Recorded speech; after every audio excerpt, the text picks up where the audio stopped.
চিংড়ি প্রেমীদের জন্য আজ নিয়ে এসেছি দারুণ একটা রেসিপি, গোল্ডেন প্রন ফ্রাই। এই রেসিপি করার জন্য আমাদের লাগবে একটা ডিম, একটু ময়দা আর ব্রেড ক্রাম্ব। আর তো চিংড়ি লাগছেই, নুন হলুদ মাখিয়ে রেখেছি। এবারে প্রত্যেকটার মধ্যেই অল্প অল্প করে একটু করে নুন দিলাম আর গোলমরিচের গুঁড়ো দিলাম।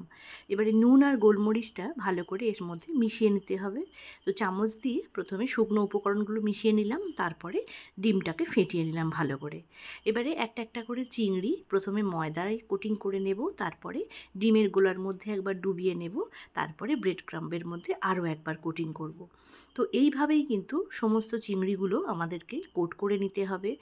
সন্ধেবেলা চা বা কফির সাথে এই রকম কোনো স্ন্যাক্স রেসিপি যদি থাকে তাহলে কিন্তু ভীষণ ভালো লাগে।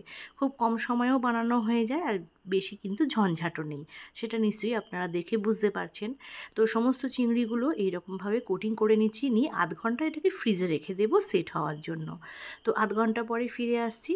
এবারে রিফাইন্ড অয়েল দিয়ে দিয়েছি একটু বেশি পরিমাণে, কারণ ডিপ ফ্রাই করতে হবে, তার জন্য একটু বেশি তেল লাগবে।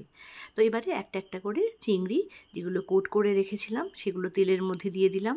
আর চিংড়ি ফ্রাই হতে যে একদমই বেশি সময় লাগে না সেটা আপনারা হয়তো সবাই জানেন। 30 থেকে 40 সেকেন্ড এইরকমভাবে একটু তেলের মধ্যে রেখে দিলেই কিন্তু ভালো মতো ফ্রাই হয়ে যাবে। তো 30-40 সেকেন্ড পরে দেখুন আপনাদেরকে দেখাচ্ছি একটা গোল্ডেন কালারও চলে এসেছে এর মধ্যে। আর এর থেকে বেশি কিন্তু কড়া করলে চিংড়িগুলো খুব শক্ত হয়ে যাবে, তখন কিন্তু খেতে ভালো লাগবে না। তো 30-40 সেকেন্ড পরে এগুলোকে তেল থেকে ছেঁকে তুলে নেবেন। একটা টিস্যু পেপারের ওপরে রাখলে কিন্তু অতিরিক্ত তেলটাও টেনে নেবে। তো কেমন লাগলো এই চটপট একটা রেসিপি? যারা চিংড়ি খেতে ভালোবাসেন তো অবশ্যই জানাবেন। আর যদি ভালো লাগে তো অবশ্যই একটা লাইক করবেন, শেয়ার করবেন, কমেন্ট করবেন। আর যদি ফেসবুক পেজ থেকে রেসিপিটা দেখেন তো অবশ্যই ফলো করে নেবেন।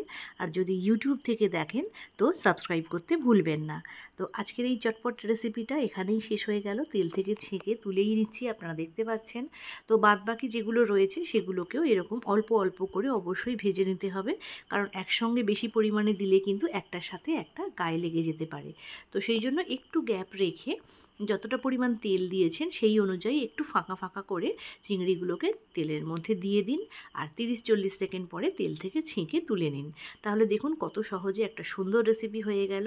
তো এবারে টমেটো কেচাপের সাথে বা কাসুন্দির সাথে, যেটা আপনার প্রিয়, তার সাথে এটা সার্ভ করুন, দেখবেন দারুণ লাগবে খেতে। আজ তাহলে এখানেই শেষ করছি, দেখা হবে পরের ভিডিওতে।